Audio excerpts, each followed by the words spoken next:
పశ్చిమ గోదావరి జిల్లా భీమవరంలో సంక్రాంతి సంబరాలు ఘనంగా జరుగుతున్నాయి. కనుమతో సంక్రాంతి సంబరాలు ముగియనున్న నేపథ్యంలో కోడి పందాలు తిలకించేందుకు జనం భారీగా తరలివస్తున్నారు.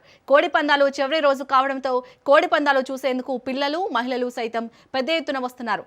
3 రోజులు సంక్రాంతి సంబరాలు భారీగా జరిగాయని తమ స్నేహితులను కూడా ఇక్కడికి ఆహ్వానించామంటున్న మహిళలతో మా ప్రతినిధి సతీష్ ఫేస్ టు ఫేస్.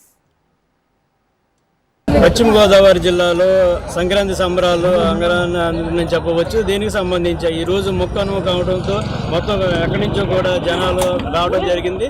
దీనికి కొంతమంది ఇక్కడ వేచి ఉన్నారు, వాళ్ళని అడిగి మనం తెలుసుకున్నాం. చెప్పండి మేడం, మీరు ఎక్కడి నుంచి వచ్చారు, ఏంటి సంబరాల గురించి ఉంది పశ్చిమ గోదావరి జిల్లాలో? కోడి పందాలు బాగున్నాయండి. మాది ఇక్కడే గుమ్మలూరు. బాగున్నాయి, బాగా జరుగుతున్నాయి. అప్పటి నుంచి ఇక్కడే ఉన్నాం, చాలా బాగా జరుగుతున్నాయి. అందరూ వచ్చి విజిట్ చేయండి, బాగున్నాయి, పాల్గొనండి అందరూ. మేము ఈరోజే ఫస్ట్ టైం వచ్చాము, చాలా బాగా జరుగుతుంది. అందరూ వచ్చి చూడండి. ఎన్ని రోజులు అవుతుంది మీరు వచ్చి? మేము వచ్చి 5 days అయింది.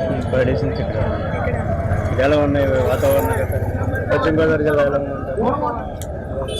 చెప్పండి వాతావరణం. క్లైమేట్ అయితే బాగుంది, జాతరలే జరుగుతాయి. ప్రెసెంట్ అయితే గుంటూరులో జాతర జరుగుతుంది, చాలా మంది వస్తారు గుంటూరు నుంచి.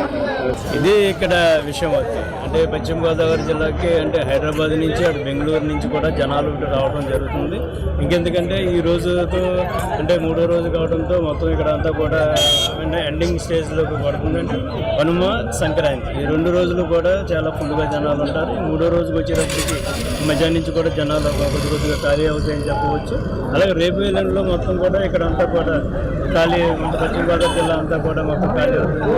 అంటే సందర్శనలో గొప్పలు వెళ్ళడానికి ఆస్కారం కూడా ఎక్కువగా ఉంటుంది కాబట్టి సెలవులు కూడా అయిపోతున్నాయి కాబట్టి అందరూ కూడా వెళ్ళిపోవడానికి అవకాశాలు ఎక్కువగా ఉంటాయని చెప్పవచ్చు. ఇది ఇక్కడ తాజా విషయం. అయితే కెమెరా పర్సన్ రాజేష్తో సతీష్, రాజ్ న్యూస్.